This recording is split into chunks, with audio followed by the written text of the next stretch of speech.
the big software that I worked on was Garmin Connect. Garmin Connect had hundreds of services. It's their biggest software, and I enjoyed every bit of it. I could have stayed on that team standing on my head for 40 more years. It would have been easy. But my family was growing, we were having kids, and I was driving a lot. So it was a 10-hour drive every week, back and forth. So I had to move. But that experience, the problems that I had, the life that I had, I loved what I did. But there were still problems. As our team was growing, if I was to bring you on, Matt, when I came on, they basically said, yeah, it'll take you about a month before you're going to commit anything to production.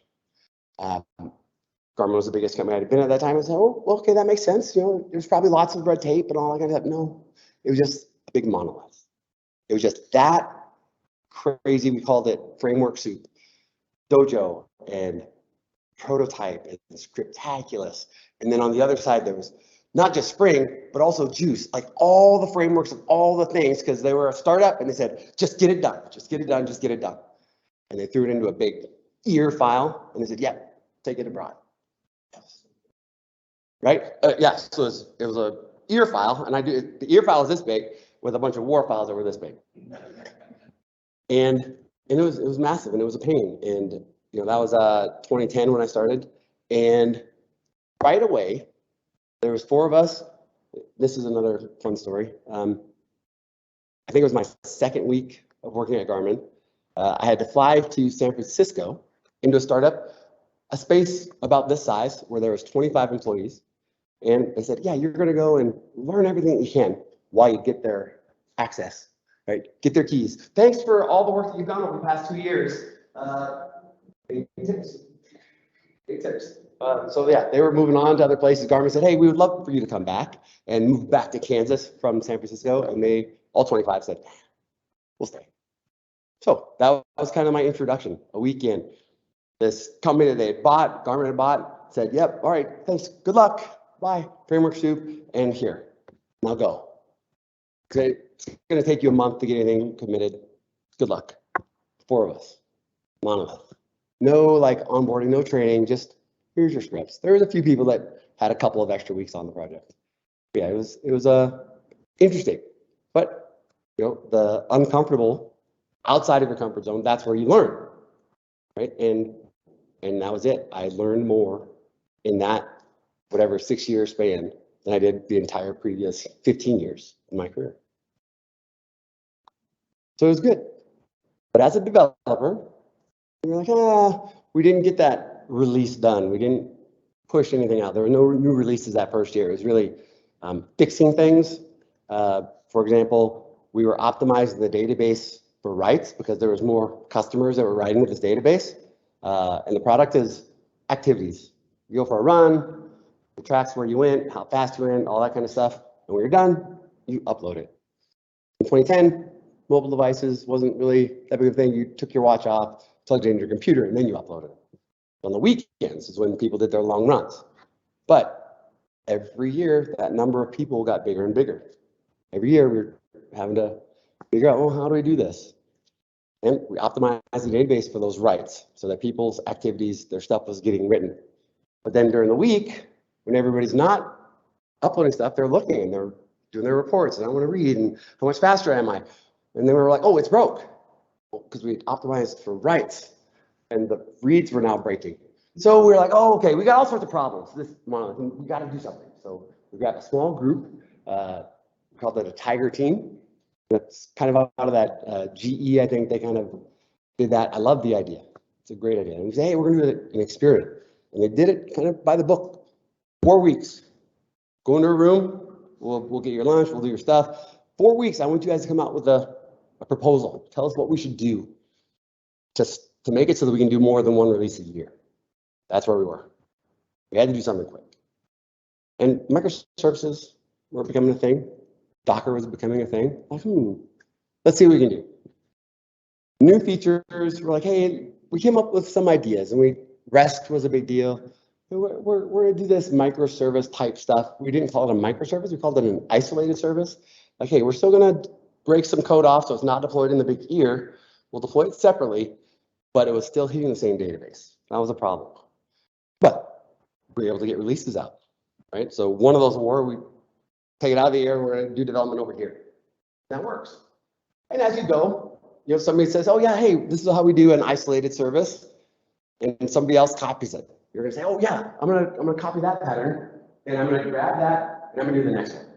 So now we start to get these different services that are being deployed. All in the data center, all on-prem. But as you improve that pattern, hey, I've done something and I want to make it the new way. I want everybody to do it this new way, right? This one's going to be faster. This is going to solve a bunch of problems. But if I throw that out there and I say, hey, everybody, here's the new way of doing it, 9 times out of 10, you're going to grab the one that you just did, and you're going to make your improvements from there instead of the new one that came up from the top of the point. Does that make sense? It was hard to get a growing team, an expanding team. Now the team is growing all over the globe. It was hard to get them to stay current with the patterns that we're hoping for to get to production. So all of these things kind of combined, but it still wears on me today. When I left there, one of the big things I was super proud of was I was able to set up a VM, much like what I did here. I was able to set up a virtual machine inside the data center that had all of the services that we were going to run. It was all Maven. There's Jenkins builds that you could do everything that you needed to do. Day one, you had Garmin Connect running on a VM. I was super, super proud of that. You had everything you needed. Here's your Palm, here, run your Maven or your Java version. Everything was set. As much as things were pulled out of that year, it was deploying that year as well. As much as things were pulled out, that's what was happening. And then we started to be able to move faster, but you still couldn't run it on your laptop. That was 2015-ish. Garmin was also doing a thing called Cloud Foundry, which I was like, oh, this is amazing. I was not using Cloud Foundry. I was doing Bash and duct tape. But on the other side of the building, on the other part of the company, they were using Cloud Foundry. And I was getting introduced to it, and that's when the Spring Boot stuff was coming around. They're like, hey, you should try this. You should take a look at that. We were deploying these jar files, war files, building to a Tomcat server that we didn't have any access to in production. And yeah, Spring Boot was like, you might be able to do things. Things are growing fast. And the actuator, the Spring Boot actuator was the thing that I was like, oh, this is amazing. This is what I need. I can see what I need to see in production. I can make it so that, hey, I can have access to those metrics, the insights, the logs. I can change logging through the internal VPN and still have it protected from the outside. So it was super secure. I had everything I needed, and it was awesome. Now it's 2022. If I had a system that had hundreds of microservices, and on my 16 gig MacBook Pro, how do I do that? How do you do that? Does anybody have a big system that they're working on right now? How many people are using Spring Boot? Lots. So when you're deploying Spring Boot, how are you deploying it? How are you developing locally? What do you do?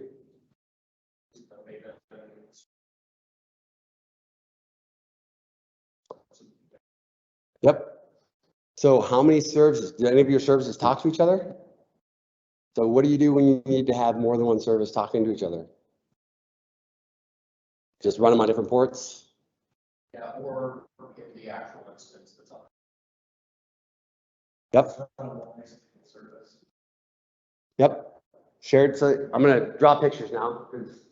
This is where my head's at. This is a part of what being in VMware Tanzu, this is what I am excited about. I could not, a year ago, I could not run Garmin Connect on my 16 gig laptop. So think hundreds of services, consider them all Spring Boot just for simplicity's sake. I couldn't do that. And what I just heard was like, hey, maybe we have a central dev server that has all the things. And I've got my devs, right? They're all doing the 480 Spring Boot for the one service that you're working on, which makes sense, right? You're not typically working on a bunch of services, and connecting up to some version of the rest of the services. Does that make sense? That makes sense.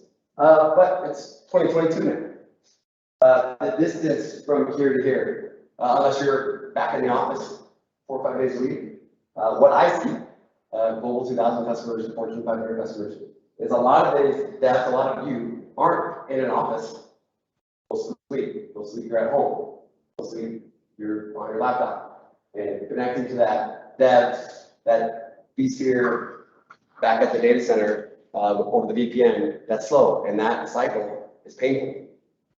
Is it painful for you, or no?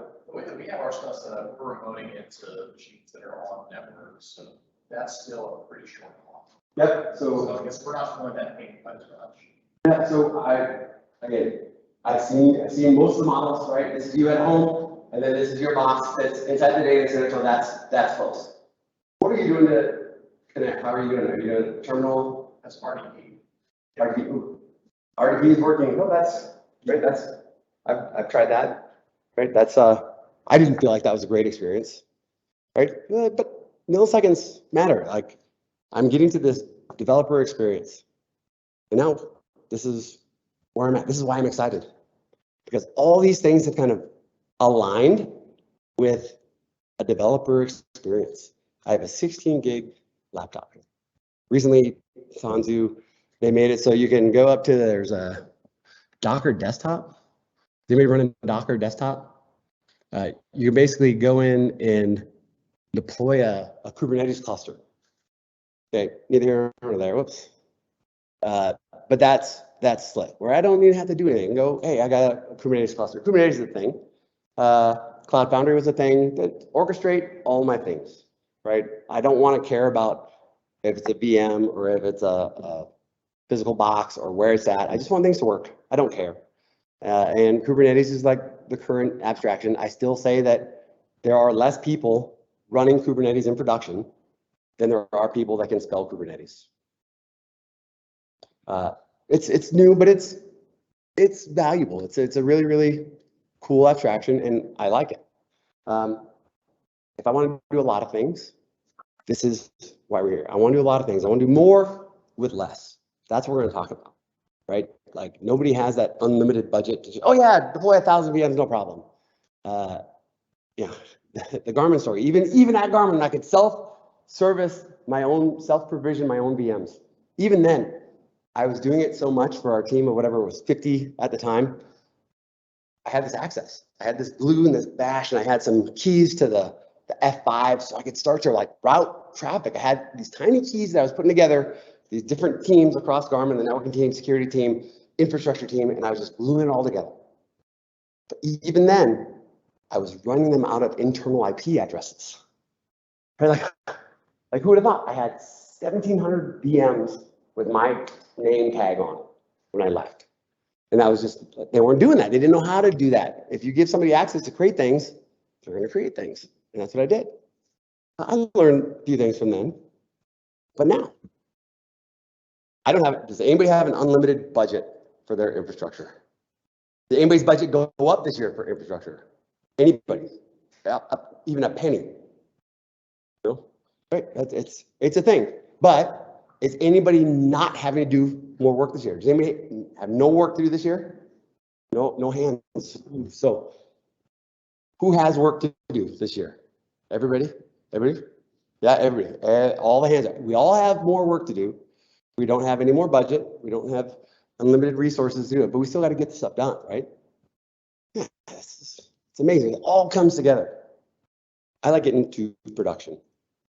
And I have a hard time, maybe you can already tell, I have a hard time saying, oh, I'm just going to talk about this, because my mind races. I want to go from what is it like to get started today and how do I get to production? That's what I want. Like how does any of this help me get to production? I'm going to tell one more story and then I'm going to get into a demo. At Garmin, there's a guy by the name of Andrew Playshafer, who I'm a big fan. He comes in, he's just doing a talk, right? It's a tech talk where hundreds of engineers come into the conference room and he just talks. And he's just one of those guys who's just done a bunch of things. He was a founder of Puppet a long time ago and he worked for Pivotal. And he blew my mind. I was working on this thing, oh, I'm going to give everybody, I have all this access. I'm going to give you a VM. You start Monday, you get a VM on Monday. Here's the things you're going to do. And on Tuesday, you're going to have a commit somewhere. You're going to have some ticket done, and it's going to be committed We were still in this process where they had to go over the wall to some other team for them to do their 2 weeks to do the thing. But you're going to get something done. And I was very proud of that. And I was moving along. Vagrant, familiar with Vagrant, this idea I can stand up VMs on my machine like that would help. That was working, but it wasn't big enough. You couldn't do hundreds of services, Garmin Connect on a Vagrant VM on a laptop like this. And this is 16 gigs. When I was at Garmin, I think I had 8 gig. Did you break it? It's working fine. He came in, Andrew played favorites, Sailor 2 acres. He came in and he was telling me about all these things that I was doing. Oh, I bet you've gone down the Vagrant path. Oh, I bet you've used this plugin. Oh, I bet you've done this. And I was a front row kind of guy, and I looked around and I thought somebody had ratted me out. I thought somebody had told him the story of what I had been working on the previous 4 months. He was in my head. And then he started saying, wouldn't it be cool if you could do this? Wouldn't it be cool if you could do this? He was talking about Cloud Foundry that the other team had, and I had no idea what it was. A couple weeks later, another Andrew Ripka comes in, and he's doing the workshop. Like, hey, let's talk about Cloud Foundry. Let's build an app. And it was Spring Music, which is just a popular demo app, Hello World, basically, but you're plugging that back. So we're going to do this demo, and again, room full of engineers, and I could tell that it was boxed. I was still kind of like, I'm an engineer, I'm smart, I'm on the Garmin Connect team, I can figure it out. Like, you're not going to sell me on some Spring Music demo. We're doing Cloud Foundry, and we go to this, there's this part where you CF push. Build your thing, CF push was the big magic command, where it would just take whatever you were working on, it would push it to the infrastructure, the Cloud Foundry, or the Kubernetes now, like it just pushed it up there, and all the things would be connected. You'd have a public URL, and you could go see the thing that you just did. And I was like, I'm not following for that. I'm not going to do that thing. I'm going to grab what I'm working on Garmin Connect. I'm going to grab one of those services while everybody else is, following the path. I'm going to grab one of those because I'm working on this is what I care about. I don't have time for this. I'm going to see. We'll see how this works. I did my thing. I pushed CF push. And it worked. I was like, wait a minute. URL had a public URL. I even pulled out my phone. I was like, wait a minute. How does it have a public URL? So I knew the F5. I knew the keys. I knew how everything had to work. What is happening where I just went from building a jar file on my app, Spring Boot app, and now it's in production and it's up and running. And I can do a command like scale up. Scale it to 5. What? Where's all the tickets? Where's all the things? My mind is blown. And I'm looking around like, do you guys understand what's going on? Does everybody in the room understand what is happening? There's some cloud somewhere. My app is running. The thing that I've been working on upstairs is running. I could scale it to 25. No alarms went off. I had 25 instances of this app that I was running that was the problem that we were facing on this team. Nobody was coming to kick me out. Like nothing was happening. There was IPs, right? Nobody was running. This was blowing my mind. But we didn't get access to Cloud Foundry. My team didn't get access. Oh, you guys have figured out how to glue this thing together. Yep, it'll be fine. I have now seen the light. That's what I want. I can't look at my computer anymore. I can't look at this process anymore. But I made changes. Here we are. I'm still thinking about it. Can you tell? Like scar tissue, it's all over the place. Today, let's get started. Today, yeah, this is where my mind's at. When I came in, I did something that's Terraform. It's an abstraction, stand-up infrastructure. I ran Terraform to create a virtual machine in AWS. It's in Ohio. Actually, I can show all that, right? Let's open up a new tab. Just see where we're at. Fun, Sean. I used to always have a directory called work. All the way back in 2015, everything was under work, right? Your home directory work. Now, I changed it to fun, because that's what I did. So here's my Terraform. I do enough Terraform that I've got my own conventions. Normally you see like a main, output and variables, and that's everything goes into there. But I like to see like what's here. I don't have to go into these files because you can see I've got some default VPC. I've got my AWS instance, that's the main thing, but I've set up some credentials and a security group for how I want it to be accessed. But I've just defined all these as code. And that, actually, I can show that too, right? I like to put everything in GitHub. So those of you that are paying attention, you can feel free, you can take it. You can go and stand up. If anybody wants to follow along, you got AWS credentials. You can go and check out this repository, and you can follow along. So that's all I did. I ran that about half an hour ago. Let's see.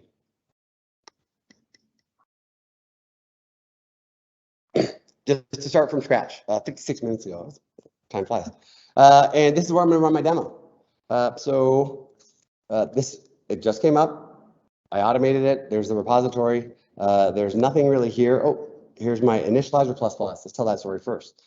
I like doing Spring. I heard one of the conversations earlier where OSS, a lot of us use OSS. If we're using Spring, we're using OSS. Even Java, OpenJDK, all that stuff's open sourced. And yeah, sometimes it's kind of cool that I can go and grab another language and I can commit something, I can share something, I find a bug and I can fix it. It takes a while to do that. It takes a while to get comfortable, but I still get excited. I still get a feeling of joy, a dopamine hit when a PR, a pull request, or something I've done, whether it's a doc or a typo or whatever, gets accepted by an open source project anywhere. When I started at Redis, whatever, first 3 months that I worked there, I had public open source PRs accepted into open source projects in 5 different languages, and I was so happy. I was so happy. Python and Ruby and Go, .NET and Java. And this is great. These projects, these people I've never met, they accepted this thing. They took my feedback. They took my change, and they liked it. I'm also the same guy that, I'm going to do a PR. I'm the same guy that's kind of like a needy boyfriend. We're like, why aren't they accepting this PR? I'm not going to look up. Look, I do that. I still do that. I like it. Like, I've been in that seat where, how do I contribute? I have a concept of, like, what is it like? How do you do that? How do you do OSS? Use the latest. So these are my tips here. Use the latest and give feedback. That's it. That's kind of what we're doing right now. Spring Native, the thing that we're here to talk about, is a library that helps the GraalVM decide what to do. Spring uses this inversion of control to say, hey, I'm going to find out at runtime what you're trying to do. It's going to do that using reflection and other things, but that's all part of Java. That's like the benefit, right? And it's been pretty good for us so far, right? Been doing Java as my core, for over 20 years, and and it's worked out. It's worked out pretty well for me. But now everybody, not just me, not just us, is being asked to do more with less. GraalVM came on my radar when this serverless started to pop up. This serverless concept where clouds are expensive. They're not cheaper. Don't let anybody tell you they're cheaper. They're faster. You can do more things fast. Like, I didn't have to do a ticket to stand up a VM, but they're not cheaper. You have to clean up behind yourself in order to do anything, right? So there's that trade-off. Like, hey, is it more valuable for us to be able to deliver things quickly, be able to make changes quickly, or do we want to pinch pennies? I've been on both sides. I was a VP of engineering. I knew to the penny what my cloud spend was daily. I knew how much it was costing me per hour to do things. Small team, we're going to give them all their cloud environments. Couldn't do it on your laptop. We're going to give them all their own spaces in orgs to the cloud, go deploy whatever you need, but it's only going to be up from 8 a.m. to 5 p.m. because we're only working 40 hours a week. Get out of here at the end of the day. I knew to the penny what my cloud spend was going to be for development. I knew to the penny what my cloud spend was going to be for product, because this is what I needed. As we grew, cool. The test development cycle, hey, when it's time to run an integration test, it would stand up the integration environment. It would run its test, and then it would shut it down, destroy it. So that one's harder to track, right? But I had a good idea, depending on, I knew how many engineers we had. I had some sense of, I hate using the word velocity, but I had some sense of how much we were turning out and how many of these integration tests we were running in a week. So I had a good idea. Things are moving forward. What I'm doing now is I still want to have some guardrails around what I'm doing, like some consistency when I'm delivering. I don't have the pipelines that I would have as a VP of engineering for some company X. So what I'm doing now is I stood up this VM. I have this project called Initializer++. I use start.spring.io a lot in our demos. Are you familiar with start.spring.io? Raise your hand. Yeah, it's a nice place where I can go and I can say, hey, I want a project that uses Spring Dev Tools. Maybe I want Spring Web, and maybe I want Spring Native. I'm going to type that up here. Cool. And I can go and take a look. Here's the POM is going to give me. It gives me a little bit of a source, an application. It just says, hey, yep, you have an application. It's up and running. It's not doing anything, but you have an application context. And we've set up your POM file, Maven POM file, or for Gradle. We set it up so that all the dependencies that you need are there.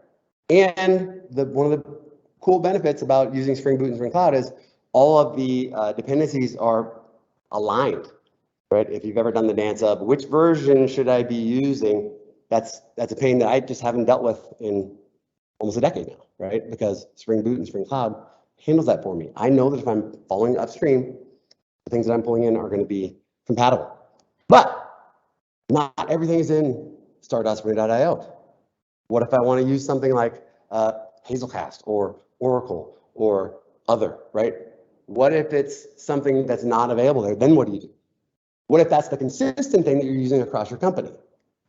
One way is to fork the the initializer. That's what the application is running under here. I think that's Spring Initializer project, which is also open source. You can go, and I was doing this, I was recommending it. There it is. I was recommending it for teams. Like, hey, go fork this thing and put in that extra library that you want, that you use. Maybe it's an internal library, fork it and do that. But the problem is, in an org of any scale, you then have 20 different initializer forks that are pulling in their handful of things, and it doesn't scale really well.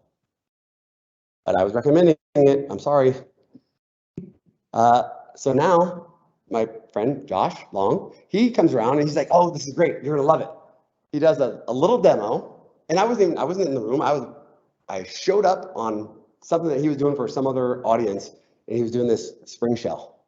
Project's been around forever, and what it allows you to do is create shell scripts. Now, that's like not that amazing. It wasn't amazing 2 years ago or 10 years ago when I first used it. It wasn't that big of a deal because it's still a jar and a JVM that was just running and there all the time. Now, it's more. So this is still a Java project. Let's take a look at it. But this is really kind of the start of this conversation.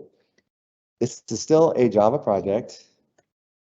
My name is Sean, and I call it Initializer++.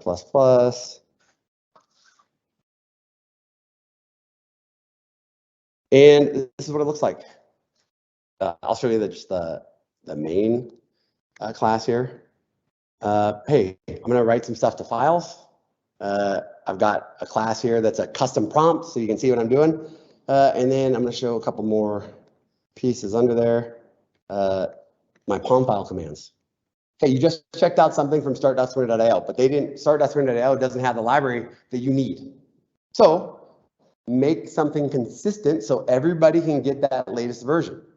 Do something like this, make a shell script, plug it into your pipelines, plug it in somewhere wherever you're doing your checkouts, or make a script. Like, hey, I'm gonna do that. And that's what we're gonna do right now.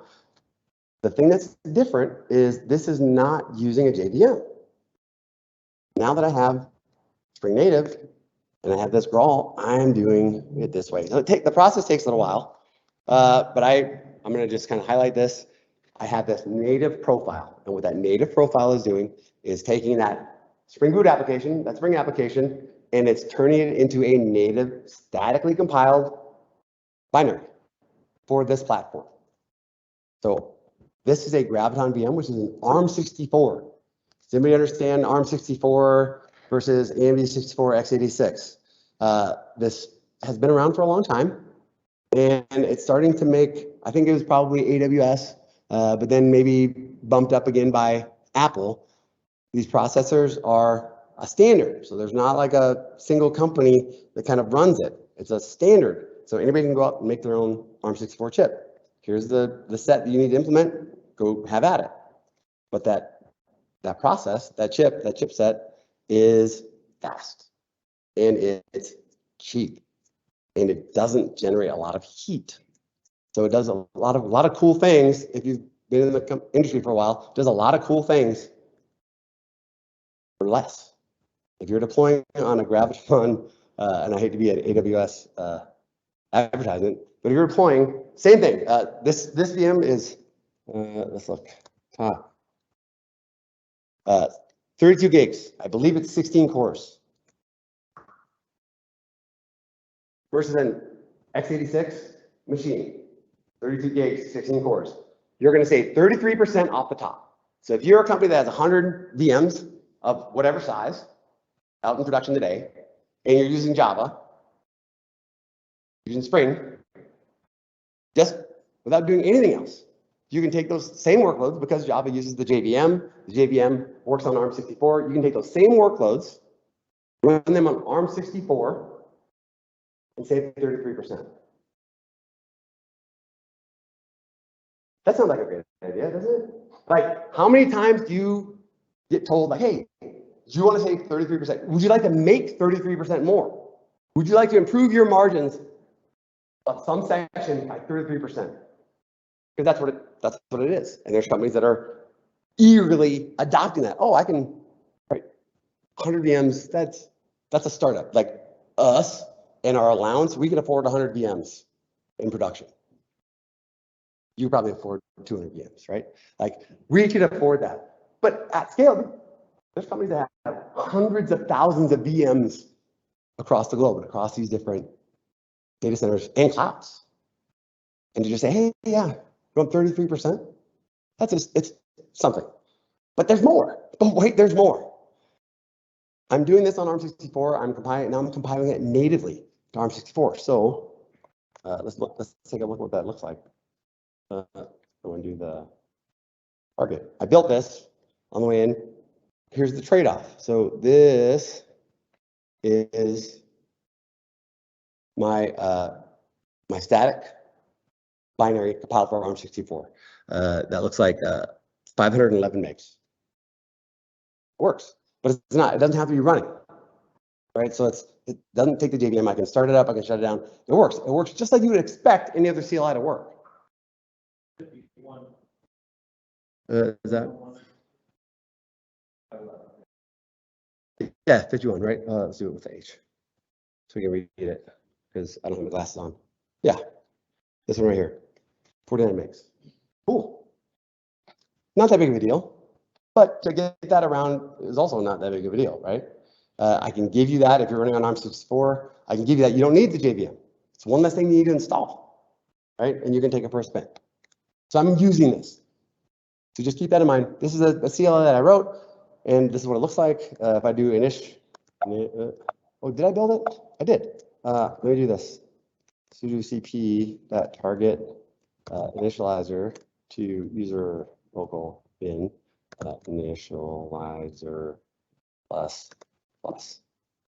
And now initializer plus.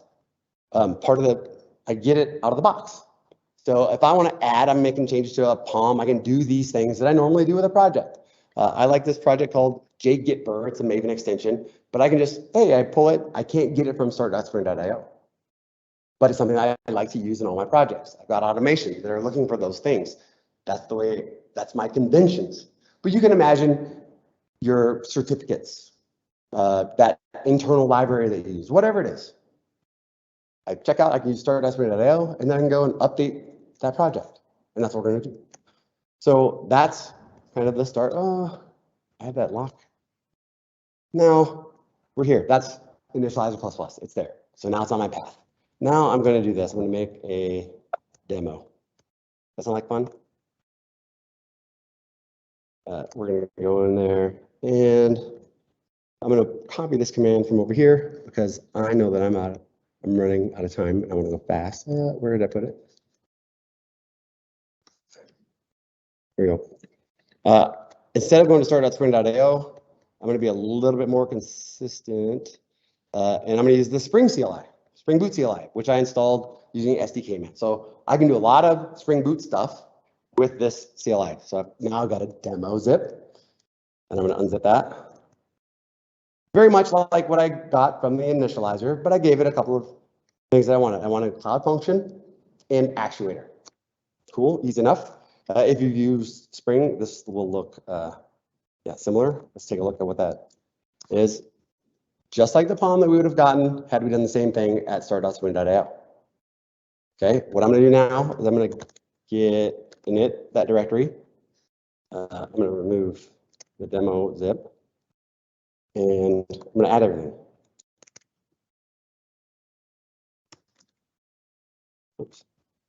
This is the baseline from initializer, right? Like that's where we're at. So when I do git status, like, hey, no changes, we're good.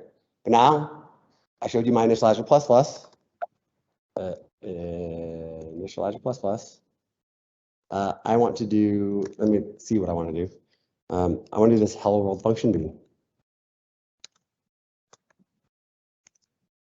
Something that I'm always going to do. Like, hey, this is cool. I don't have to remember it. I don't have that IDE open. I can do it from my terminal. And now I can do git status, and I'll see that I've got a couple of files changed. Git diff, source. Okay, like, what did you really do, DaShaun? Like, I don't even understand. Like, why is this a big deal? Well, you saw that I ran that binary CLI. It was made with Java. Like, it ran that fast. It updated a file in my repository. And here's the changes. So I just did a git diff, like what I had from the initializer versus what I have now.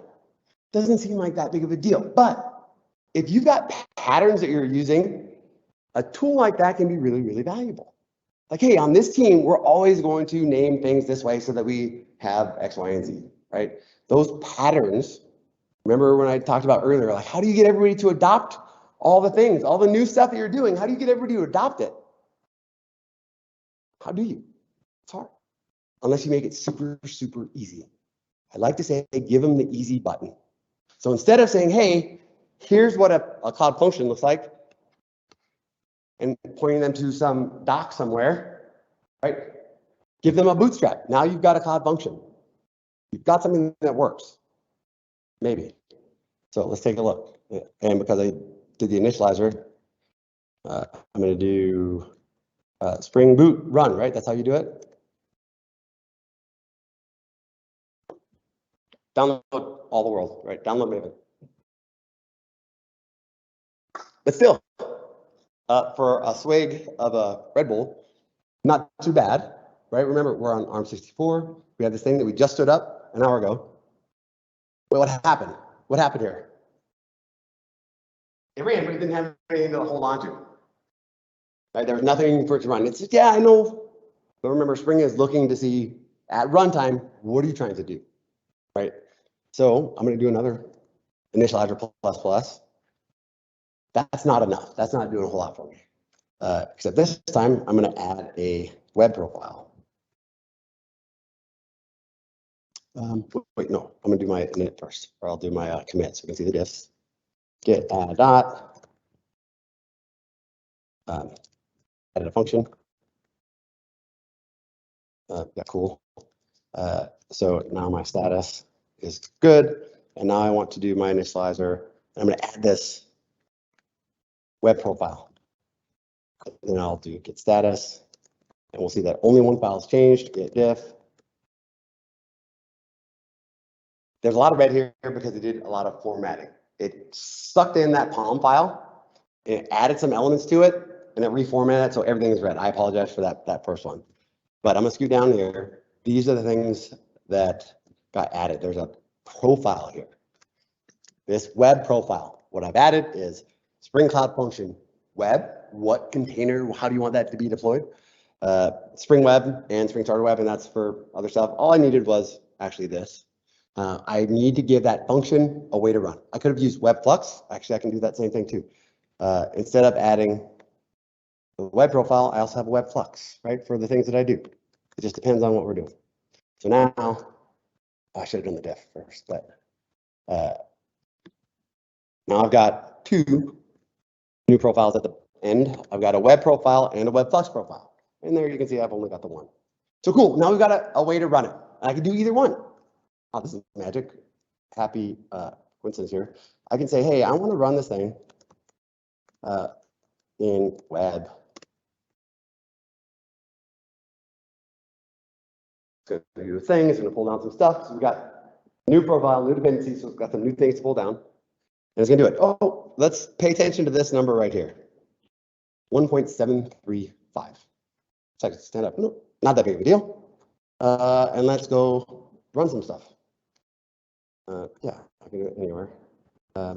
HTTP, it's running on 8080, and I stood it up at hello. Boom. Let's do it even better. Oops. Let's take a look. Hey, it takes 0.244 seconds to get that response. For those of you that missed it, when I worked at Redis, I had customers that said 2 millisecond response time is not fast enough. So if you've got a database behind this thing, right now it's just doing hello world. But if you've got a database behind it and you're having to connect to something, anybody knows about opening connections, it's kind of expensive. You got to manage that. I'll tell you this now, this is the problem. It's like Groundhog Day. You go to different companies, everybody's like, oh yeah. We just took the default connection settings. The number of times that I was called in or flown in helicopter, parachute, like do the thing, let's go save the day for some connection settings that just needed changing. I would not be surprised if it was millions of dollars a day are being lost. I might even say billions because somebody just accepted the defaults. So you heard it here. The next time that you think, oh, I'll accept the defaults, I want you to remember this moment right now. Okay? I'm just going to say I'll leave that there. So we're doing a thing. That's a pretty decent number, right? But if it was connected to a database, it might be a little bit different. So that's what we did. Hey, we stood it up. That worked. Cool. I could do the same thing. Since we have it, I could do the same thing with the web flux profile. Same thing. I've got a function. This is part of what Spring does. Oh, I see that you're trying to use web flux instead of Spring Web. Let me do it. I'll stand it up. 1.614. Probably doesn't mean a whole lot. Not that big of a difference, right? But I still get that endpoint. I can still do my same thing. Boom. Oh, it's a little bit slower. I don't know why, but not that big of a difference. Make sense? Is everybody with me so far? We haven't done a whole lot. Like, hey, you did a start.spring.io and you set up some profiles. Well, now we're gonna keep going. Like, this is cool. Like, I can do development like this, right? The amount of time that it takes to compile, and if I want to make a change, I can do that. That's not that big of a deal, right? We see that. Now, this is where we talk about trade-offs. Let's take a look at what does our target look like? Oh, I didn't like package anything. I just ran it. So let's see what that looks like. MVNW, the web one. And just see, like, what are we dealing with? This is going to create a jar file. That jar file has what in it? Tomcat, right? It's got that embedded Tomcat in it. And everything that you need, right? You don't have to worry the configs, all the database connection. Remember, there's the connection pooling that was built in. You had to do the XML file and send it up to the Tomcat server before you could do your WAR file on that Tomcat. And now we're going to bring all that in. Figure that out.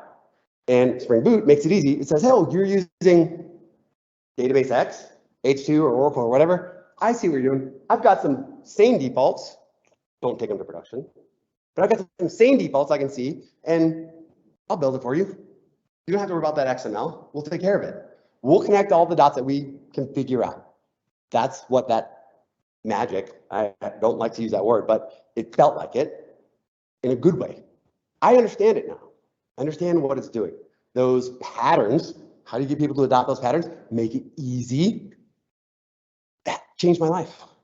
I had this easy way to take things to production. easy way of consistently doing it. So that when that, the new cool thing, the Spring Boot pattern gets adopted by somebody that's, 6 connections away, they're still doing it the same way. And if I can give them something like this initializer, they can do the plus part the same way. And that's how we get that consistency, and that's how we lift all the boats. So now I've gone from, I was doing things in 5 different languages, to now I can use my favorite language, my favorite framework, to do all those things. Those things were things like embedded edge devices. I had customers that were connecting these remote control sensors to tanks and heaters and just physical equipment hundreds of miles away from society. They need to connect to them. They need to control them. The edge. How do you do that? Python. Has anybody heard of the Raspberry Pi? Oh, I get a little warm. Has anybody tried to buy one lately? They're hard to find. Don't tell my wife, but I don't always buy from just the US. I'm having a lot of fun with Raspberry Pi because of this. It's so much more exciting to me now because I can do so much more with these supposed to be $15 computers. So I got a bunch of Raspberry Pis. My customers have these ARM64 based devices, and we're doing things, and we're talking about what does that mean? How do you deploy workloads to the edge when you have no access to it? You've got to have some kind of automation that's going to go. And what if you're using Spring in the building, in your cloud? What if you're using Spring for all the other things? And now you've got to find somebody that does Python or C++ for these devices out on the edge. And what if they leave? Like, how do you get consistency? How do you get confidence going forward if you've got 3 or 4 different languages in the building? Because, I'm a big fan of pairing. Like, I can rotate. If we're all talking Spring, I can take one of you from this team, and I can put you on that team, and we can learn together. If we're all doing it consistently, we can all be on the same page. We can all get better faster. And when something like this initializer comes in or Spring Native comes in, we all get the benefit. So now I've got these customers that are out on the edge, and I'm excited. Kubernetes is a thing. And I decided, hey, I think I can run Kubernetes on these Raspberry Pis. And yes, of course it works. There's a bunch of ways to do it, and it's awesome. I can have a Kubernetes cluster in my backpack. I've got Raspberry Pis in there. I didn't get time to set them up, but these $15 Raspberry Pis can run a Kubernetes cluster on my desk. If I want to learn Kubernetes, I can do that ARM64 really affordably. I can have a cluster, 4-node cluster for $75, or 6 months ago, $75. So now I'm doing these things. I want to deploy it to ARM64 like we're doing now, but I want more than that. I don't want all the JVMs. I want it to be static, faster. The Raspberry Pi Zero only has 512 megabytes of memory. 512 megabytes of memory. I think my watch has more than that. It's a $15 computer. The new Raspberry Pi 2 has 4 cores, 512 megabytes of memory, ARM64. And I can put those in a little cluster, and I can do things like this.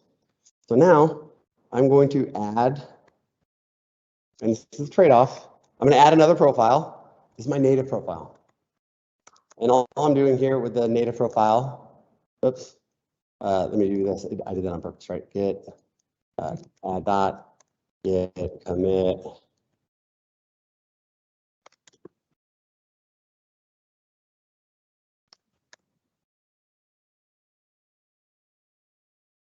Cool. Now we're going to do the native profile. Come on.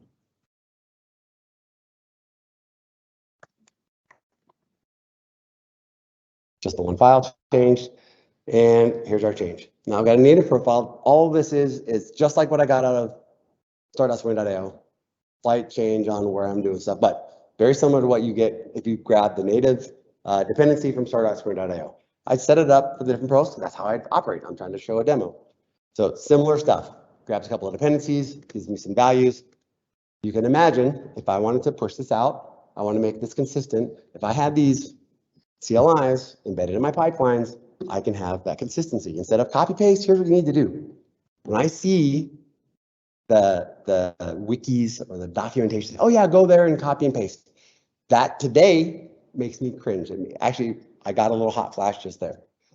That makes me cringe. How can anybody have confidence in somebody copying and pasting? How can you do that? So much better. I feel so much better. I feel so much faster if I can automate as much as possible. Even creating a little hello world function. I want to automate it. I don't want to have to remember how to do that. I've got bigger, more important things to do. So I've added this profile. Now we're going to see why we don't use this profile all the time. All I need to do is use web and native.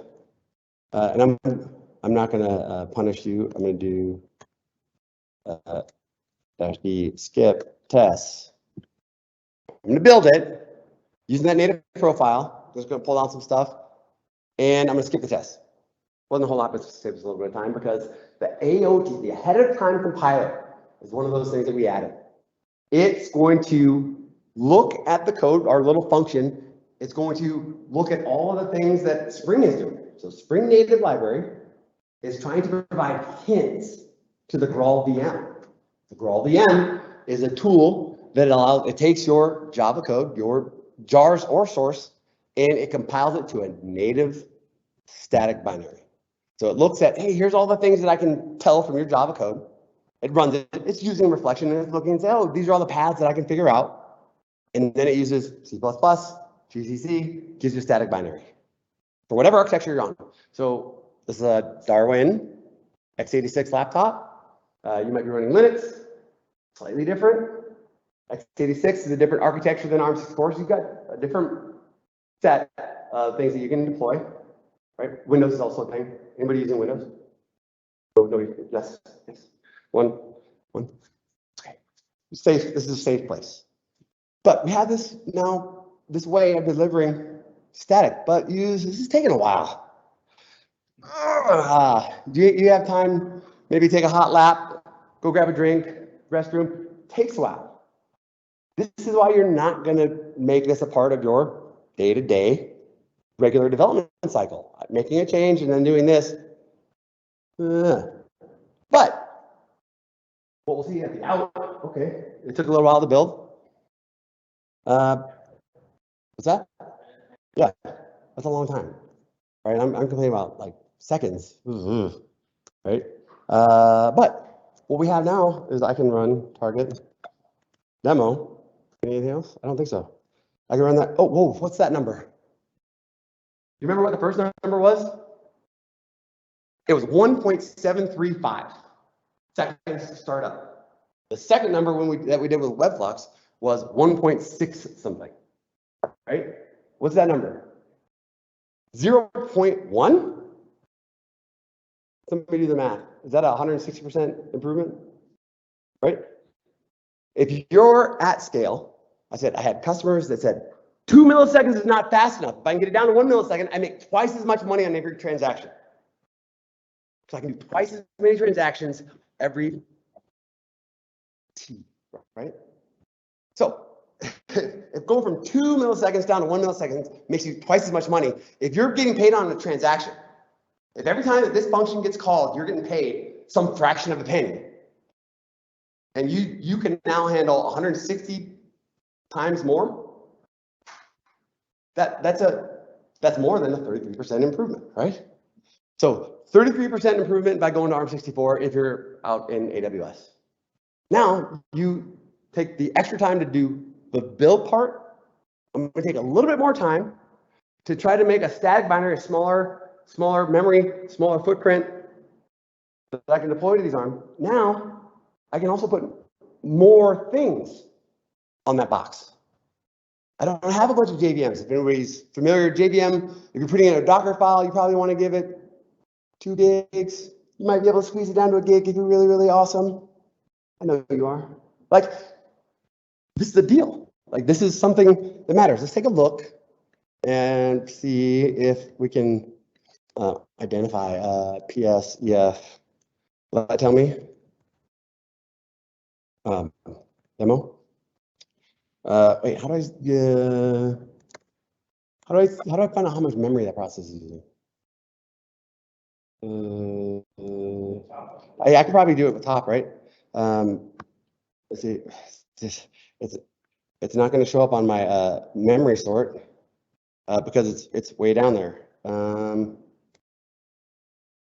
It's using less memory. See, I should really have that command figured out, but I don't have that. It's using less memory. I'll throw that out there. So this is cool. We have a smaller even artifact. Started up really fast, but just this footprint. My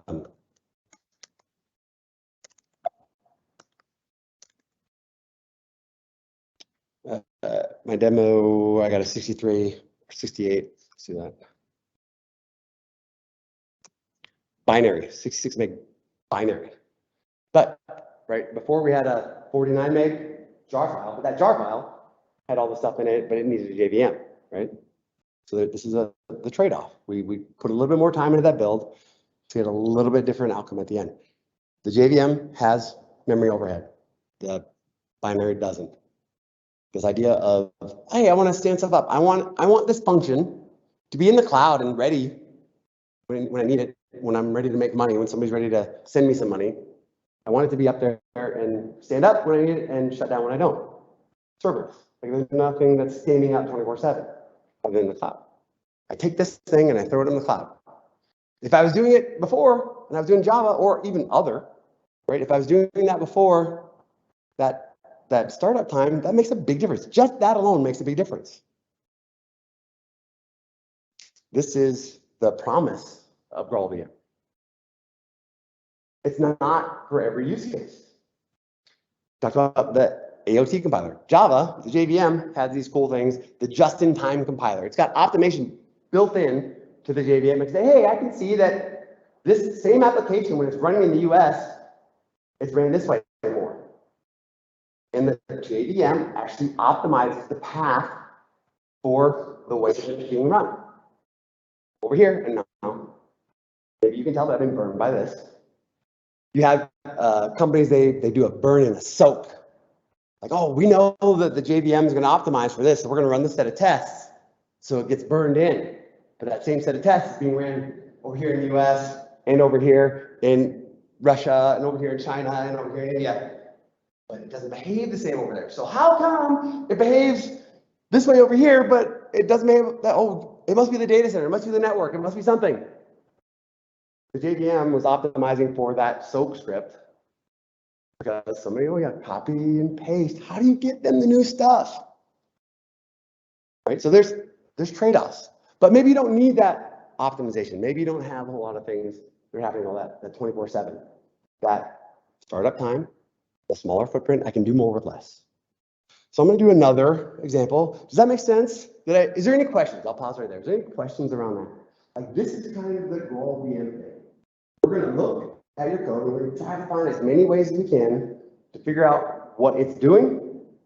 We're going to pilot to a static binary. I'm doing it on ARM64 right now, but it'll work the same on your x86. That's what it's doing. Give me a little static binary. And Go back to the build. There's a set of packages. Yeah, like packages code area. yep. So I'm guessing they're probably not using a whole lot of like unsecurity SSL. Yep. And you can tell, right? So one of the tricks that we can do, one of the things that's helping me figure this out is writing tests. Who here loves writing tests?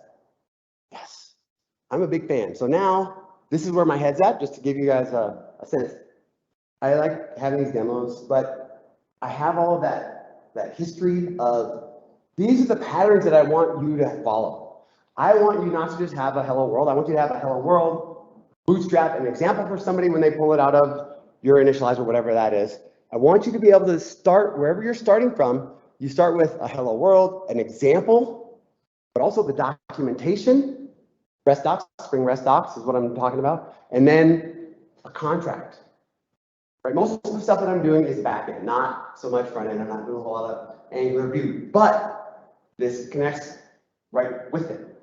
The concept of I've got these initializers, and I know that my front end team is using Vue or whatever the front end. I can initialize a project. I can build that client at the exact same time, right? I can say, oh, here's your hello function, and I've created the OpenAPI 3.0 spec with that using REST docs. And Here's a contract that you can build your stub from, your client. I can bootstrap more today. And I can do it, I can do it with Spring. I can make that initializer, generate my package.json. It's not a package JSON, is it, for NPM? Is it? Yeah. I can have it generate that. I can say, oh, these are the things that we use, the view, and then here's a plugin, and here's the initializer. And I can connect the dots, and I can generate those things here. And if I know what my pipeline looks like, I know what my build process looks like, I can say, these are all the things you need to have a happy path to production. So one of the things that I'm saying now, and again, now I'm getting really excited. The path to production. From where we're starting today, the idea, you come around to my team, I want you to get to production. You can take a function, a Spring function, pretty easy. If I gave you this script, I could say, hey, here, go. And I could give you a VM, or you do it on your laptop. I can have confidence with what I'm showing you right now that you can go and do this exact same thing. Right? I'm not sending you to a doc or to a wiki, like, here, go do another one. I feel like I've given you enough, and I want that to go further. Like I said, I want Spring REST docs and Spring Cloud contract, and I would love to come back when I have those things all initialized and made fast and fun. But that's the idea. I want to have that pattern that's repeatable, and as I add new things to the top of the funnel, I make it easy for others to adopt. So that, my view, is the same way I imagine you are. Like, it's the same concept. You have these same kind of issues, whether it's top of mind or not. Somebody in every company, I say every company has 3 buckets of developers: good, better, and best. And when we go to the conferences and we watch, like, yeah, we always get to see the best. But what I want to do, my goal, is to shorten the gap between the good and the best in every org. And these types of conversations, these types of efforts, the excitement that I get from just this, it does that. It helps me, and I want to share it. So now I'm going to talk about, like, hey, back on the edge, those remote devices, those remote control devices that are hundreds of miles away, running on something that only has 512 megs memory. I can deploy Kubernetes onto that Raspberry Pi. And then I can deploy this as an image. Let's do that. Let's see what that looks like. I'm going to do it a different one. And I'm going to Spring init. Yeah, let's do cloud function and yeah, actuator.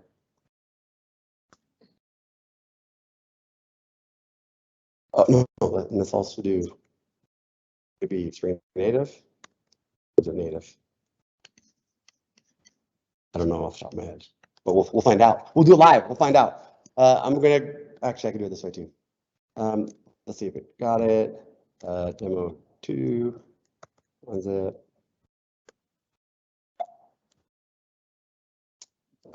Let's take a look at that POM. And what I'm hoping, yes. So now I just did another project that's got the Spring Native included in it. Because I'm just going to show one more piece. I'm going to do my initializer. Hello world. What was it? Forgot what it's called. Oh, I can do help, right?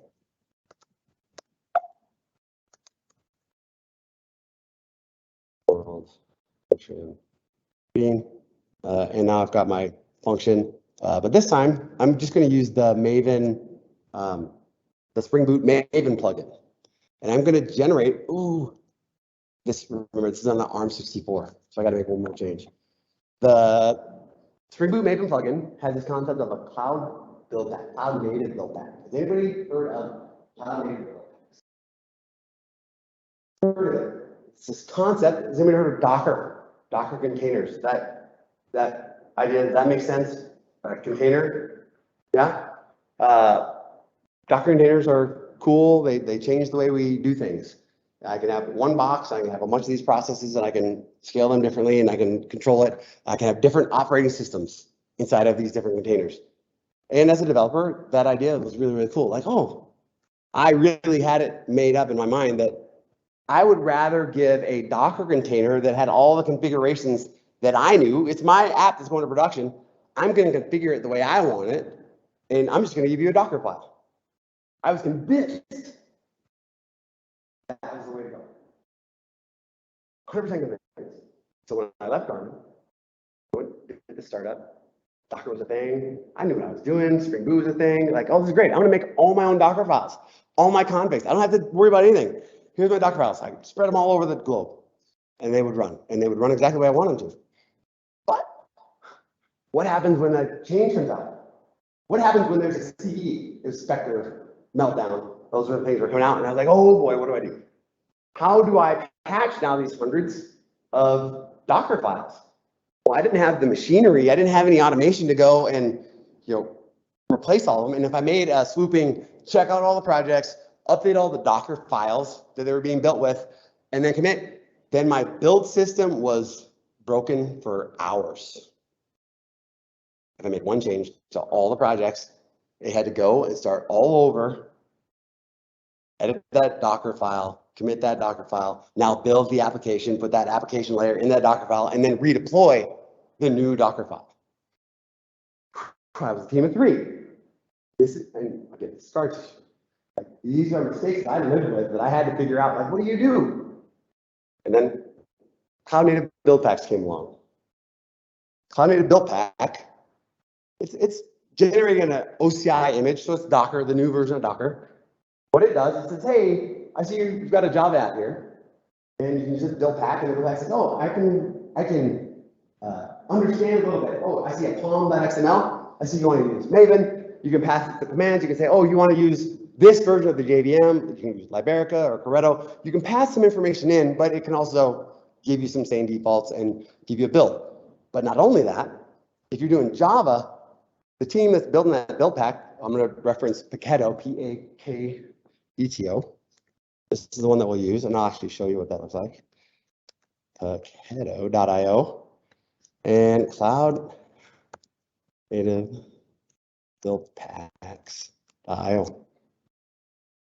Did I do that right?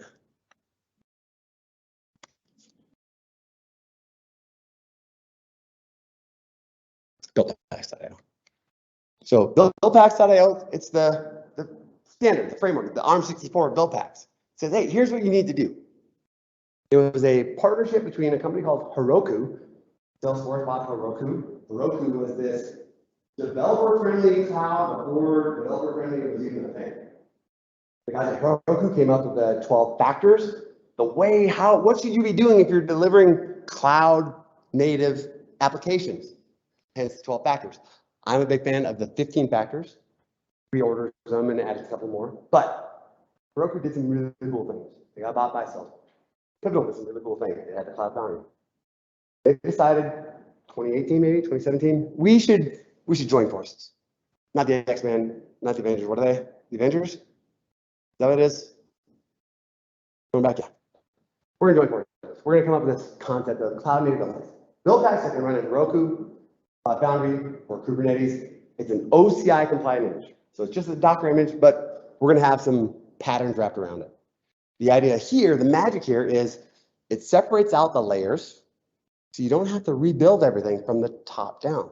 If a CVE, security vulnerability gets announced, and I'm using the Paketo build pack, and Paketo says, oh, yep, we got it fixed. They released the new OS layer that had the CVE. They can release that new OS layer for that build pack. I can actually redeploy just that layer of those OCI images because they are following the ABS specification defined in build packs. It's defined in such a way that, hey, this layer has its space. So what you're writing into that, it's a tar.gz. What you're writing into that binary file, everything has its own space. So you can pull out chunks, you can plug in chunks. So when I'm deploying at scale, a CV comes out, maybe it's in Spring Boot. We had Log4Shell, we had some other ones recently. Like I can say, hey, if I've got a system like KPAC or Tanzu build servers, I can say, hey, I see that there's a problem here. I want to fix it. I can just fix the app layer or whatever layer had the problem. And I can say, hey, push just that layer out to everybody. And if my app layer is tiny, that's not a real problem at scale. So this is just another benefit of this GraalVM. I'm going to jump back over here. I said I'm on ARM64. The build packs they're not supporting ARM64 right now, but I told you I'm a big fan of the Raspberry Pis. Don't tell me. I have over 100 Raspberry Pis in my house. So I've done a few things here, and I know that I need to edit this file. It probably would have been better if I just, if I had done this on my laptop instead of here, but I think I've got one here that I'll have to go look. I know where it's at.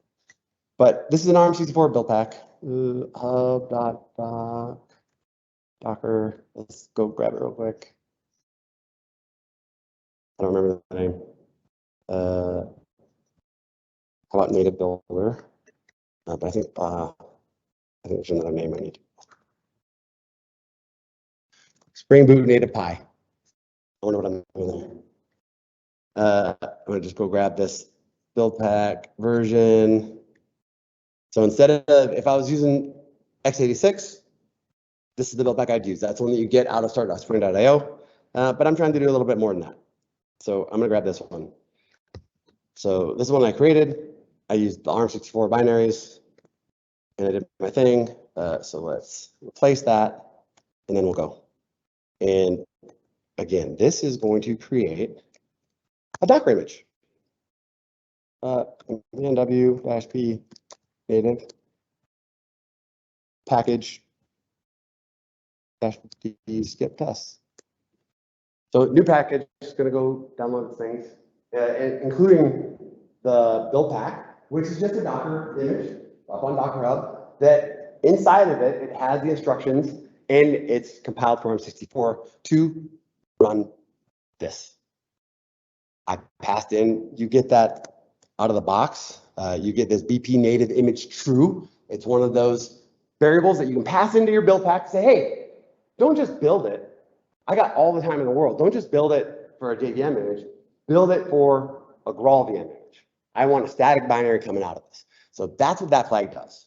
So when I'm using that native profile, that's what I'm passing into the build pack. And it's running that Aot compiler. And I've got options here for each. So now this magic here is I can go and do my Spring Boot app, whatever you're doing today, your REST app or your event-driven architecture, you can literally take Spring Boot, the Spring Boot that we know and love, that we've known and loved for years. I can take all of those apps. I can give them this native profile.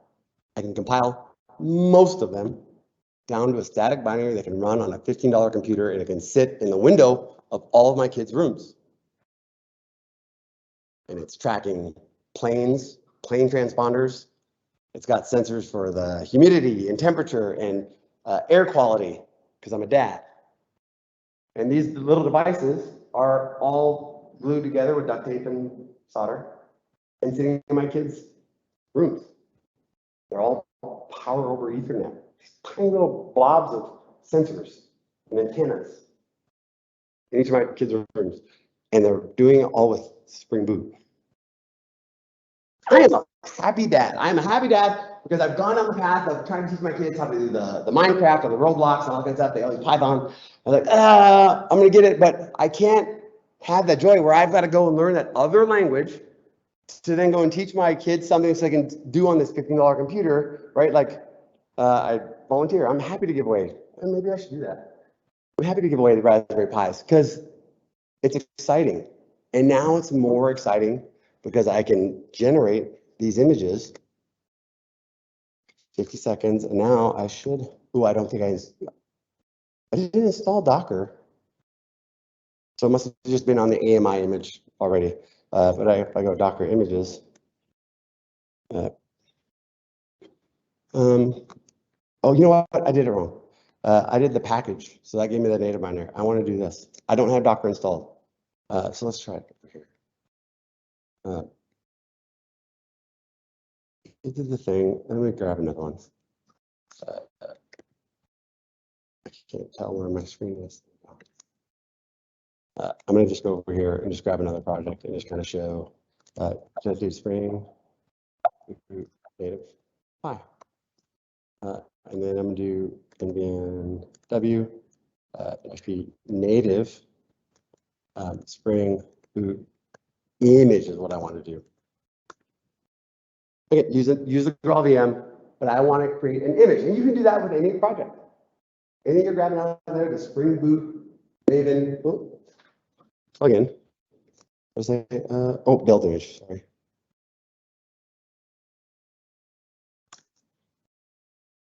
You get out of the box with that plugin that you get out of your initializer. So every project gets it. So now it's 2022. Got 16 gig laptop. I can do a little bit more than I could. I can take a little bit of extra time. I'm going to go back to this drawing. We have a remote box, and this is the use case, and this is where I'll wrap up. Got these remote boxes here, so that I can go and run all the stuff. I can handle layers and grids. I want you to imagine that we're all still doing the same thing, right? There's hundreds of these applications that are running, and we all want them, but we're traveling or the internet's down, and the RDP is not fast. Just I live out in Green Valley, not in Central, not in Kansas City. Imagine what Green Valley is. I'm out past it. I'm almost to the other end.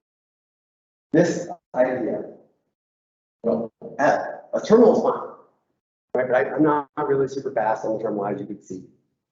I don't want to be in that development mode. It would be a whole lot better, faster for me if I could do it on my laptop.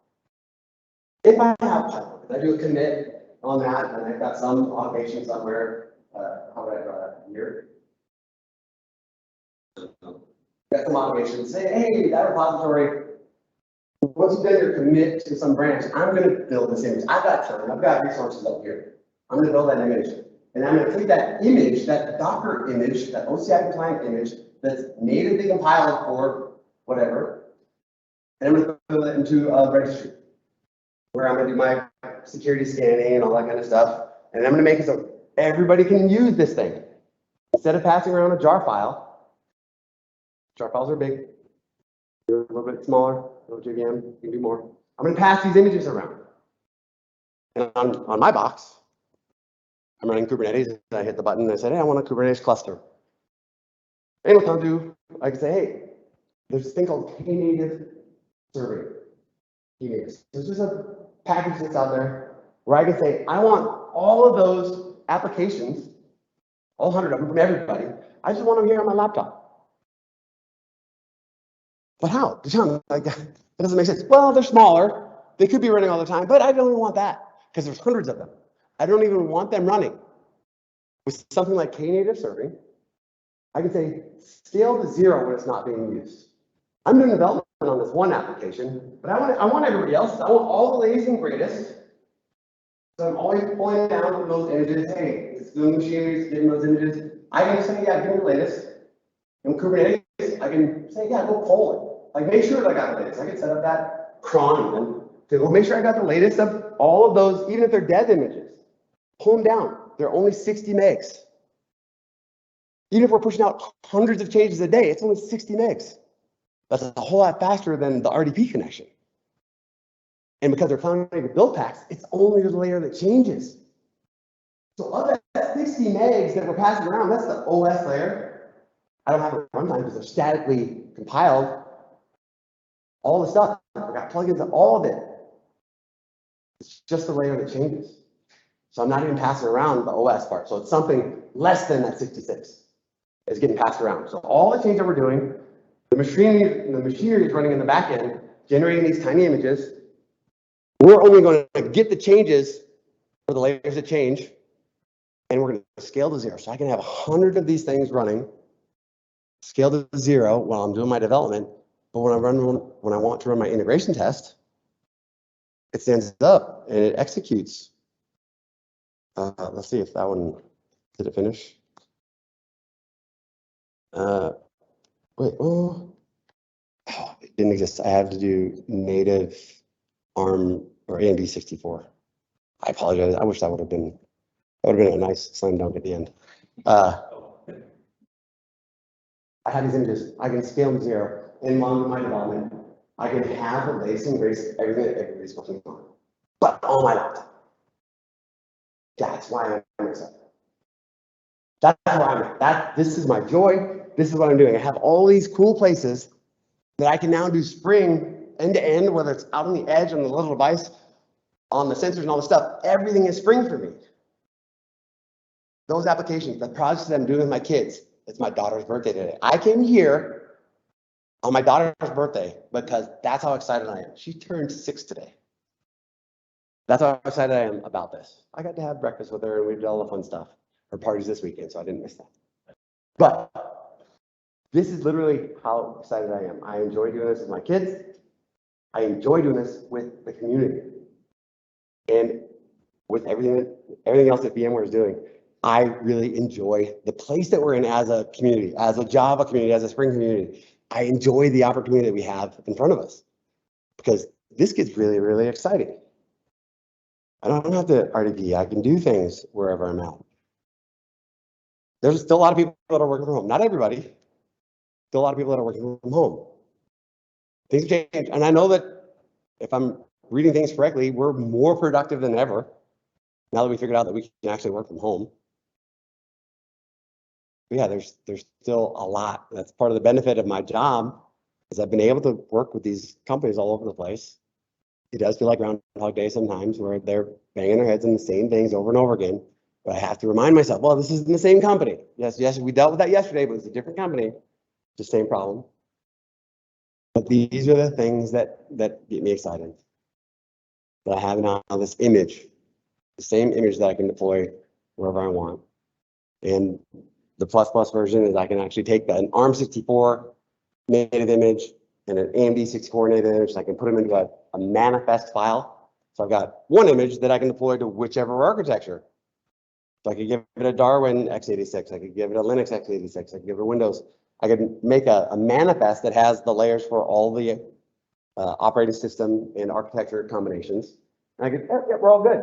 So that half my team that's running Mac, they get their image. The other team, they're running Linux, they get their image. We can keep going forward. And Spring Native is the glue. It's providing those hints today to the GraalVM.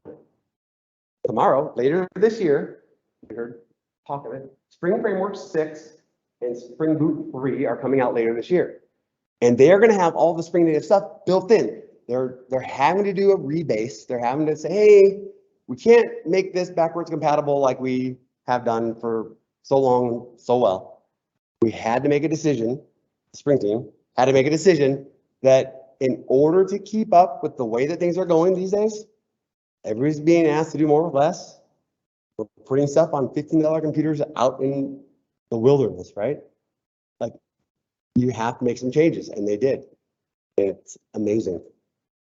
So, I said earlier, adopting the new things.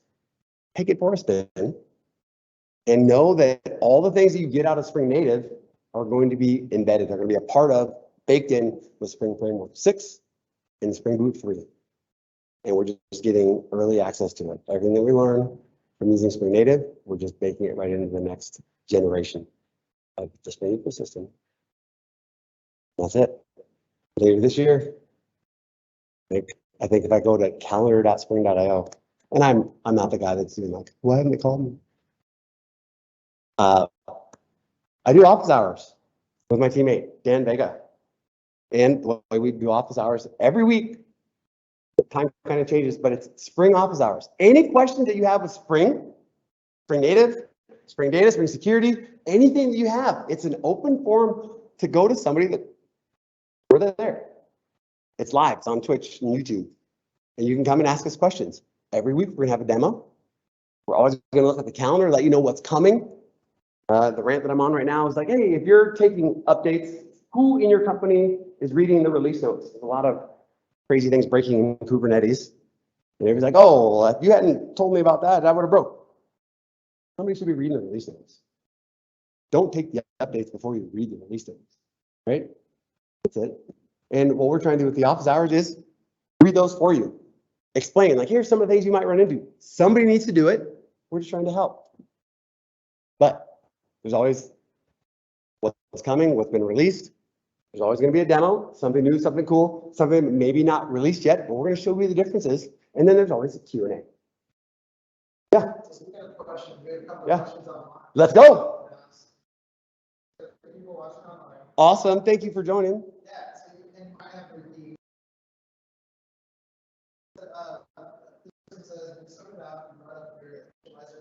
Yes. How can you distribute your migrants like team? Yep. Oh, that is a great question, and I'm wondering if that's somebody from the Wichita VMware. This idea that I have in my head is of the platform team. There's a team somewhere that is going to manage your infrastructure in some way, shape, or form. They're the team that's going to put guardrails around things. They're the team that says you are allowed to use MySQL because we've got support for that. You're not allowed to use Postgres. You're allowed to use X, but not Y. These are the things that are on the menu that are supported.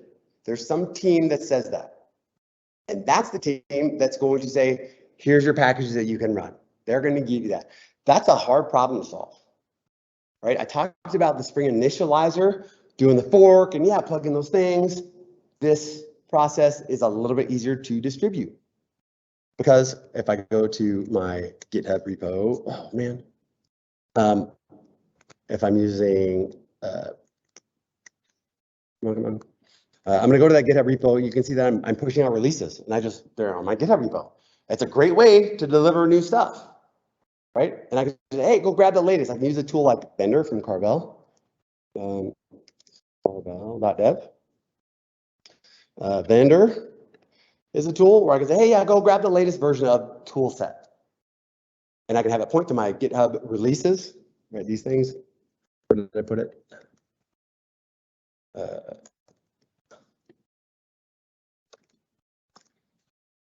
So these releases are over here. And I say, hey, go grab the latest version. See that's version with that JGitver. All my stuff is going to have that same pipeline. So I have consistency. The way I deliver these CLI tools is going to be consistent because I'm using the CLI tools, right? I'm going to bake it in. I'm going to use that inception. So I actually use the tool on the project that's building the tool. But that's how I'm doing it today. That's my first pass recommendation is like use GitHub, whether you got GitHub Enterprise or GitHub or GitLab, like use something where everything is coming as source, right? Everything's coming out of source code. And I talk about it's not just the code, but the infrastructure and the docs, everything should be as code. Hopefully that answered the question. Awesome, thanks. I think it does. One more question. So something you saw the speed increases in that demonstration before. Kind of paraphrase a little bit. They say, how is Spring Native compared to competitive projects like Quarkus? Yep. And why might we choose Spring Native versus Quarkus? It might be a huge. Yeah. Oh yeah. That's a massive flame war. Yeah. Good job. Through the grenade. That's the way it went in. Yeah. Quarkus is amazing. Quarkus does things, and Quarkus had that benefit of not having 20 years of ecosystem, right? They had the benefit to just start from, hey, we're in this cloud native world, and they could start from there, right? So the comparison is a little bit different, right? The amount of Spring that's out in the world is, yeah, I can only imagine, right? Just because of the years. And the difference there, I'm not saying that one is better than the other, but I did kind of reference having that same skill set, being able to use the same framework across the board. There's a benefit there. And if your org has been doing Spring and is now moving to this cloud native, do you want to retrain your org, or would you like to just move forward? So there's options, right? I've seen a lot of the comparisons, right? It's totally different, right? And not every workload lends itself towards Spring Native. I hope I made that clear, right? You get some benefits out of the GraalVM route. You get some benefits out of using the optimizations that are provided by the JVM. So it's not a one-to-one, right? And yeah, the startup times and just the ecosystem. There's tons of differences. There's tons of ways to draw that picture. And the magic answer, the real answer is it depends, right? It depends. Like if you need access to hundreds of libraries across your organization, yeah, you're gonna have to wait a while before the Quarkus ecosystem supports it all. The Spring ecosystem is just a little bit bigger. Quarkus is definitely ahead of the game as far as GraalVM, and yeah, there's a big difference there. So yeah, we could talk about that for hours. Maybe we'll do that next. But yeah, hopefully that addressed it. It's an it depends question, and the side by side, yeah, Quarkus has definitely done a lot of amazing things for our community. So yeah, I can't be mad at how awesome it is. But I can also, I don't have to learn anything new, right? I've been doing this for a long time, and that's where I'm at. This is where I am today. I'm a Spring developer, and I can move forward with Spring. Is there any more questions? That's all from online. Yeah, ask away. So again, we haven't had this opportunity to be live and in person for a long time. So I'm gonna go look. I wrote some notes. Yeah. So kind of on a related note to that, since we've been talking about the native compilation to the binary. One of the other competitors that are like Micronaut. Yep. That I've been buying. They also say like even if you're not doing native, they do a bunch of those punchy stuff like compile. Yep. I'm curious if Spring Framework Spring Framework 6. Yep. Spring Boot 3. It's about Micronaut. The way that Micronaut is doing, we can take away a lot of the checks that we would do with a Spring Boot application to give it the same similar startup time. But that's also the power of Spring. That's kind of the benefit. I have projects where I could have multiple database drivers, available, and I can deploy that. I can have one application connecting easily, and it's okay. And if I pull one out, cool, I don't have to do a lot of configuration. Spring just has those patterns that are consistent across all the projects. Yeah, the ecosystem is massive. Micronaut, again, they kind of came in and said, hey, we want to do the startup, but those types of changes are coming in Spring Framework 6 and Spring Boot 3.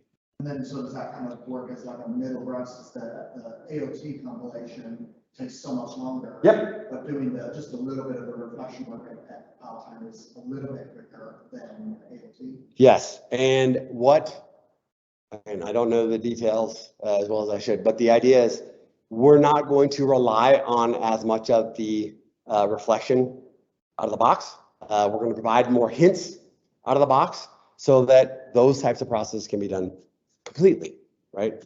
Not leaving anything to be added at the end. We won't have to do as much at the end. So yeah, it'll all be baked in. Yeah, and this is where we're at. Podcast. I'm not sure if I had all the prerequisites, but can you kind of give a high-level picture of, because I'm not kind of a day-to-day software engineer. What Graal is at and what it is and how it fits in with Spring. You answered that question for the folks who already know those things and work with them every day. Can you kind of give a big picture like you're talking with a complete novice about what Graal is, what Spring is, how they interact, how that kind of ties in Kubernetes and Docker. Are you familiar with the concept of the JVM? Yes, sir. Yep. So the JVM had something. We're going to build some bytecode, and we're going to interpret that bytecode in the JVM. And the promise at the beginning was that that bytecode could be moved around architectures, platforms. You just had to have a JVM. So that worked, and it's amazing. What the GraalVM does is it says, hey, here's the JVM. Here's your app that's going to run on the JVM.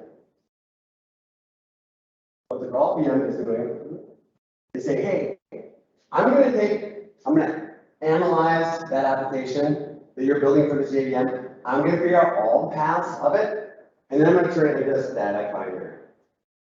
Now, there's trade-offs, right? Fill time, etc. That static binary, as we already saw, it's not able to run on any architecture.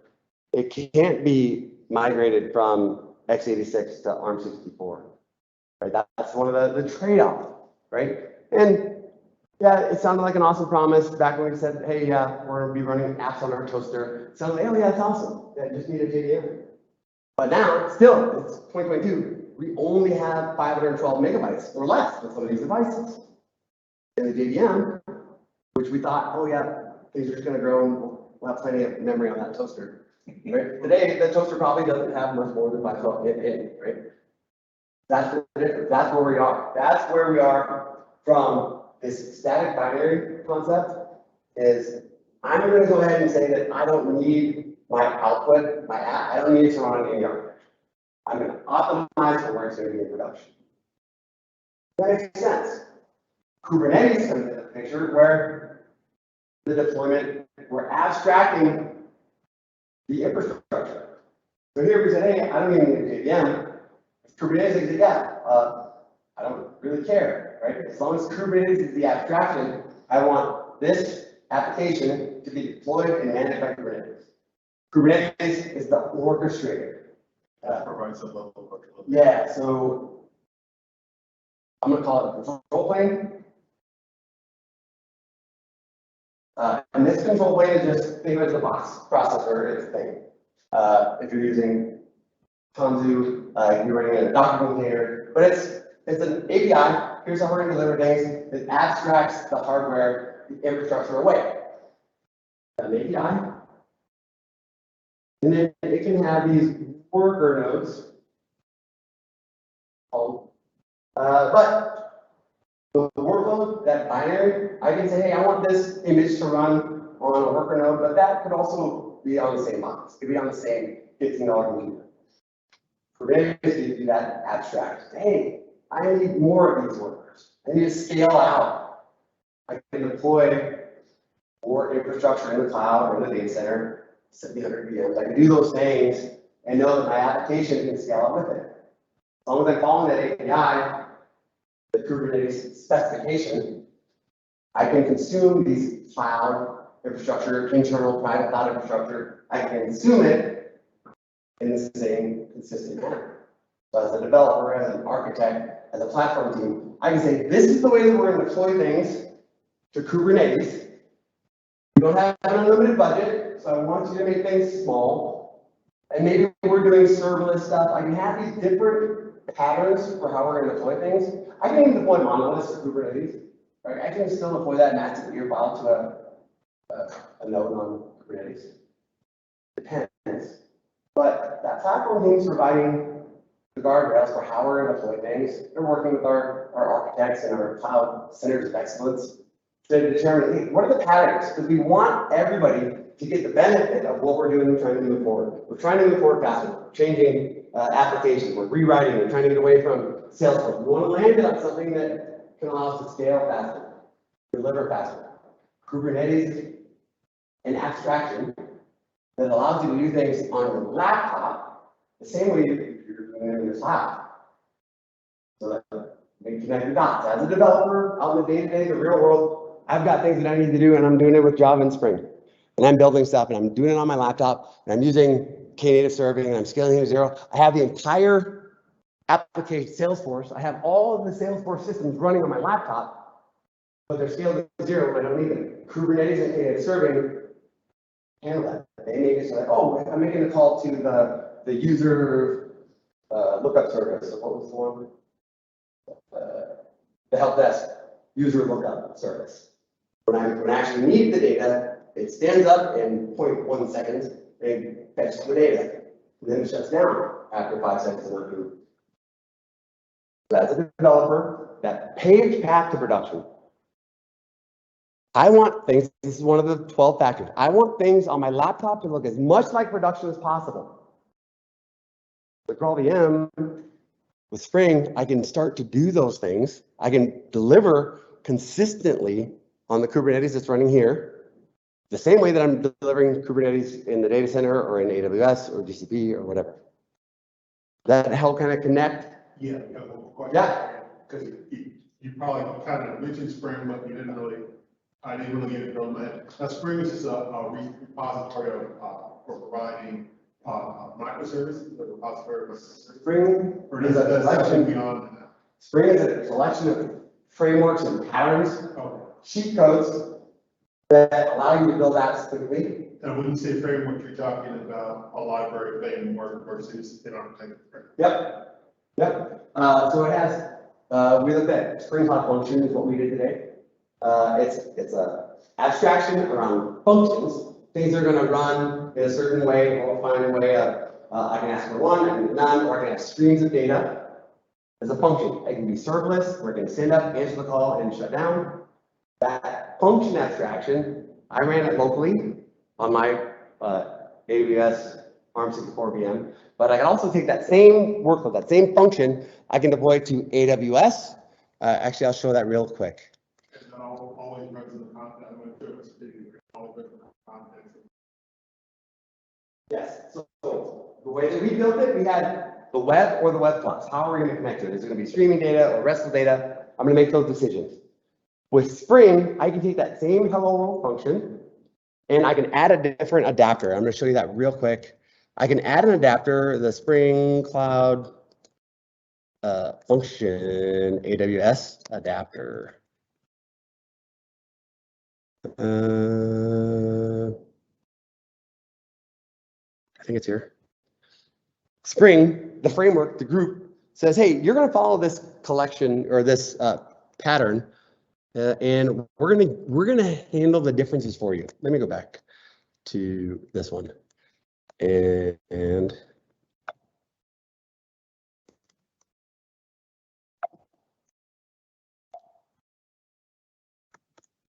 I think it's just Lambda profile.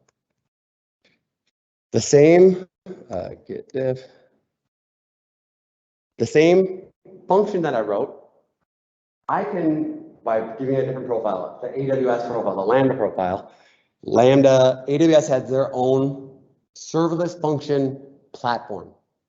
This is how they're going to deliver things that we would call functions, that we've agreed to as a function. The Spring team gave us an abstraction over that function, and they gave us adapters, so I can run that same thing in AWS, in GCP, in Alibaba, in DigitalOcean. I can run it the exact same way, even though the abstraction, the infrastructure, the cloud, the API that I'm deploying it in is completely different. If I follow the patterns, I use the patterns that have been provided in Spring, that framework, whether it's a cloud function or an MVC app or event-driven messaging, there's these patterns that are consistent across the entire set of libraries. Like I just said to you, there's also the data abstractions, security. I can have these connectivities to different parts of the larger Java ecosystem and other ecosystems by using Spring. And I don't have to go and learn the details of each of them. So I can have confidence that when I'm deploying to AWS, when I'm deploying to GCP, when I'm deploying to other clouds, it's consistent. And Spring provides me those adapters, and I've got that upstream. Right? I don't have to change the way I'm delivering things depending on where they're going. Whether it's different cloud, different architecture, Kubernetes combined with Spring, combined with something like Tanzu Native Serving, gives me that ability to do it not just on my laptop, but I can have consistent delivery across the clouds that I'm delivering to as well. I like that. So the last version of Tanzu Community Edition, free version of Kubernetes you can go and grab. It can actually run on Raspberry Pi. So yeah, it's all coming together, and that's why I'm excited.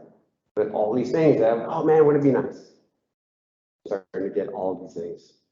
Good question. Hopefully that connected some of the dots. Thank you. Excellent. I mean, I know I ran over. I like what I do, and this is fun for me. It was well worth the trip. I hope you guys took something from it. I hope it helped in some way, shape, or form. I do want to stay in touch. You can find me at DaShaun on all the places, on GitHub, on GitLab, and Twitter. That's where I do my talking. Yeah. Hopefully this was beneficial. I'm thankful for your time. I appreciate it.